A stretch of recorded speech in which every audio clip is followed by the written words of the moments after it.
माझ्या अगोदर माननीय मुख्यमंत्री श्री देवेंद्र फडणवीस यांचं भाषण झालं। या भाषणानंतर मी अशोक चव्हाण दोघेही चव्हाण बोलले, आता मी बोलत आहे। आणि त्या अगोदर सन्माननीय आमचे मित्र सुनील तटकरे यांचं प्रास्ताविक झालं। प्रास्ताविकामध्ये त्यांनी संयुक्त महाराष्ट्राचा इतिहास आपल्या समोर ठेवला। माझं काम सोपं झालं, त्या विषयावर न बोलता अन्य विषयावर बोलायला मला मुभा आहे असं मी समजतो। संयुक्त महाराष्ट्र लढा आणि महाराष्ट्र निर्मिती हा इतिहास गेले 65 वर्ष आपण ऐकतो आहोत। 65 वर्ष त्या इतिहासापासून काय बोध घेतला आणि महाराष्ट्र घडवायला आपण सर्वांनी काय काय योगदान दिलं याचं आत्मपरीक्षण करण्यासाठी मी सांगेन राष्ट्रवादीने आपल्याला ही संधी दिली आहे असं माझं प्रामाणिक मत आहे। मी सर्व दालनात फिरलो, ज्या मान्यवरांनी योगदान महाराष्ट्रासाठी दिलं त्यांचा इतिहास आहे।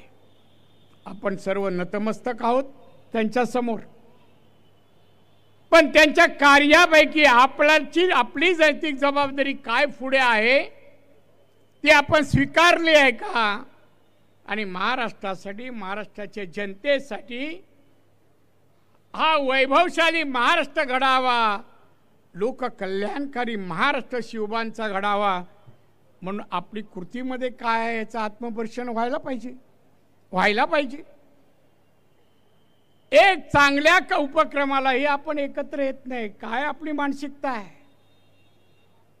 हा राज्याचा कार्यक्रम आहे, नकळत देशाचाही आहे। एकजूट महाराष्ट्रासाठी, नकळत या देशाच्या संरक्षणासाठी आणि देशाच्या जनतेसाठी पण आहे। हे समजून घेणं आवश्यक आहे असं मला बांधवांना वाटतं। नुसते कार्यक्रम करणं, भाषण करणं म्हणजे आपण काही महाराष्ट्रासाठी केलं असं होत नाही, हे व्हायला पाहिजे। या ठिकाणी राष्ट्रवादीचे नेते, महाराष्ट्राचे उपमुख्यमंत्री सन्माननीय अजित पवार साहेब आहेत। साहेब, तुमची नैतिक जबाबदारी या महाराष्ट्राला देवेंद्र आणि तुम्ही आणि एकनाथ शिंदे घेऊन जाण्याची जबाबदारी आहे।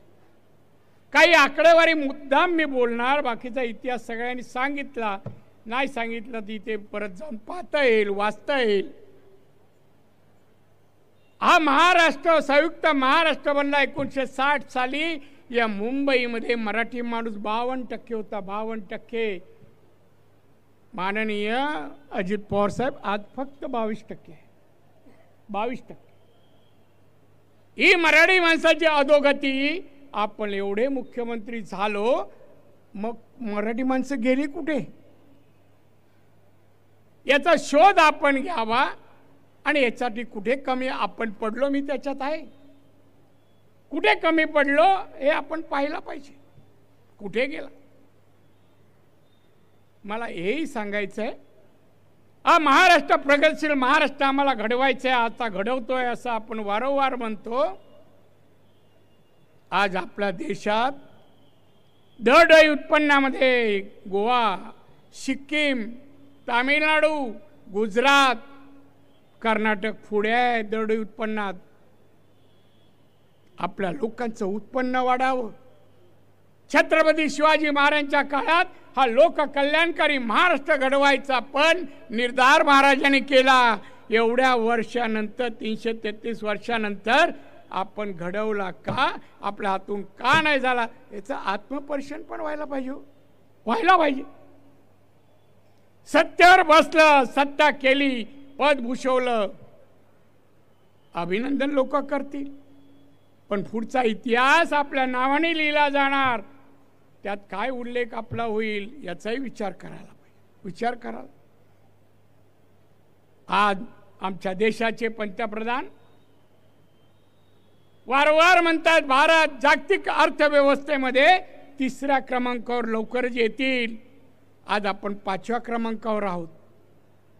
5व्या येतील म्हणतात आणि येणार आपण, पण त्यामध्ये माझा महाराष्ट्र कुठे हे आपण पाहिलं पाहिजे. आपण पाहिला पाहिजे. बांधवांनो, आज महाराष्ट्राची एक आकडेवारी सांगतो की 1960 साली पर कॅपिटल इन्कम महाराष्ट्राचा 576 होता. हायेस्ट होता. आज 2.5 लाख आहे. तरी आपल्या पुढे आहे. तेव्हा डॉलरचा भाव 40 रुपया 4 रुपये होता. आज 85 रुपये आहे. या अर्थव्यवस्थेत महाराष्ट्र टिकेल, मराठी माणूस टिकेल. उद्योग धंद्यात मराठी माणूस कुठे? मी होतो उद्योग मंत्री केंद्राचा. नोकरीमध्ये, उद्योगामध्ये, या सगळ्याचं एकदा बसून थोडी चर्चा व्हायला पाहिजे. पहिली व्हायची सर्वपक्षीय नेत्यांची बैठक व्हायची. राज्याचा विचार, जनतेचा विचार. आता नाही.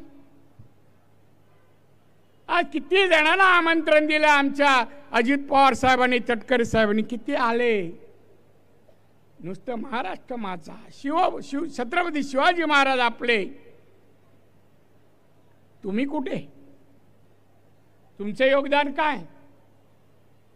काहीतरी सांगा बघू, आम्हाला ऐकू दे. योगदान सांगायला काम, कार्य, कर्तृत्व दाखवावं लागतं, करावं लागतं. लोकांनी म्हणायला बाई कर्तृत्ववान माणूस आहे. आणि म्हणून बांधवान माननीय अजित पवारांना मी सांगितलं, साहेब या महाराष्ट्राला घेऊन तुमच्या धमक आहे, घ्या सगळ्यांना बरोबर. आधी मराठी माणूस महाराष्ट्रात कुठे आणि मागे का? कधीतरी करा आत्मपरीक्षण करा आणि पुढे नेण्यासाठी दिशा ठरवा. एकत्रेची हाक द्या. नाही आले सोडून द्या, पण हाक द्या. जशी आज दिली ना, हे पहिलं तुमचं पाऊल आहे. पुढचं पडू दे. कोण नाही, आम्ही तरी बरोबर आहोत ना.